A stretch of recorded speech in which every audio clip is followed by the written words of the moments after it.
Hello दोस्तों, आप सभी का एक बार फिर से हमारे चैनल में स्वागत है। तो दोस्तों, आज हम बात करने वाले हैं कुछ ईडियम्स की। और आप जानते ही होंगे, हम ईडियम्स को उनके ओरिजिन के थ्रू याद करते हैं। चलिए बात करते हैं। हमारा पहला ईडियम दे रखा है बर्ड्स आई व्यू, जिसका मीन्स होता है a general view from above. यानी कह सकते हैं एक सरसरी नज़र से देखना, उसे हम लोग ईडियम की लैंग्वेज में बोलते हैं बर्ड्स आई व्यू, जिसका मीन्स क्या होता है a general view from above. तो बात करते हैं इस ईडियम के ओरिजिन की, यानी ये ईडियम बना कैसे।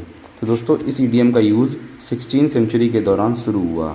यह ईडियम पक्षियों की तरह चीज़ों को देखने की इमेजिनेशन से आता है। यानी जैसे कि पक्षी ऊपर से जाते हैं तो वो एक सरसरी नज़र से देखते हुए जाते हैं, तो वो उसी तरीके से ये ईडियम का यूज़ शुरू हुआ। और जो इतिहासकार थे उनके अनुसार हवाई जहाज़ का यूज़ कॉमन होने से पहले लोग इसका यूज़ जो होता था वो संपूर्ण एरियल व्यू के लिए बताने के लिए करते थे। यानी एरियल व्यू मतलब जो हवा में रह करके एक कह सकते हैं दृश्य या फिर जो व्यू देखा जाता है उसका वर्णन के लिए इस ईडियम का यूज़ होने लगा। तो आई होप आपको समझ में आ गया होगा। बर्ड्स आई व्यू आपको समझ में भी आ रहा होगा कि मतलब पक्षियों की आंखों की तरह देखना, यानी पक्षियों की आंखों में कैसा दिखाई देता है, कोई भी चीज़ जो होती है वो सरसरी नज़र से देखते हुए जाते हैं।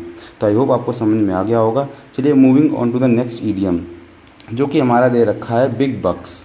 बिग बक्स का मतलब होता है अ लॉट ऑफ मनी, यानी बहुत मात्रा में जो धन होता है उसे हम लोग ईडियम की लैंग्वेज में बोलते हैं बिग बक्स। चलिए बात कर लेते हैं इस ईडियम के ओरिजिन की। तो जैसा कि आपको इसमें एक वर्ड दिख रहा होगा बक्स, बक्स का मतलब होता है हिरन से। और आपको पता होगा कि स्टार्टिंग में अमेरिकन हिस्ट्री में लोग एक्सचेंज के लिए यानी विनिमय के लिए हिरण की खाल का यूज़ करते थे। यानी कि अगर कोई चीज़ में लेन देन करना है तो वो लोग हिरण की खाल में कह सकते हैं एक्सचेंज करते थे। और बक्स बक्स यूज़ होने लगा एज अ स्लैंग फॉर कह सकते हैं मनी या फिर डॉलर के लिए। यानी कि जो बक्स यानी जो हिरन थे, हिरन की जो खाल थी वो एक्सचेंज के रूप में यूज़ होने लगी, जिसका यूज़ ये लोग पैसों के लेन देन में करने लगे। और बिग्स का मतलब आप लोग जानते ही होंगे, बिग का मतलब होता है अ लॉट ऑफ, यानी बहुत ज़्यादा मात्रा में। तो वहीं से ईडियम बना था कि बिग बक्स यानी बहुत मात्रा में हिरण की खाल, यानी कि बहुत मात्रा में हिरण की खाल का मतलब हो गया पैसों से, यानी कि हिरण की खाल का मीन्स क्या हो जाएगा, मनी से। तो आई होप आपको समझ में आ गया होगा। बिग बक्स मतलब बहुत मात्रा में धन हो गया, तो उसे हम लोग बोलते हैं big bucks, a lot of money. चलिए moving on to the next idiom, जो कि दे रखा है हमारा बिग फिश।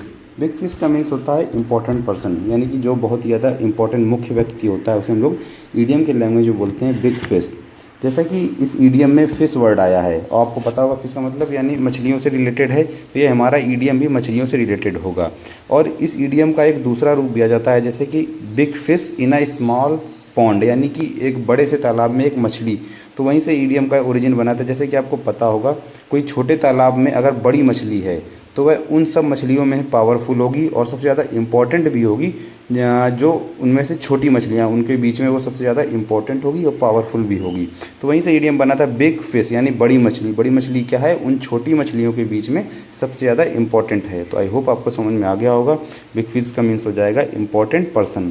तो अगर वीडियो पसंद आया है तो प्लीज़ लाइक कर दीजिएगा, चैनल को सब्सक्राइब भी कर दीजिएगा और दोस्तों में वीडियो को शेयर भी कर देना। तो चलिए दोस्तों, जय हिंद, जय भारत।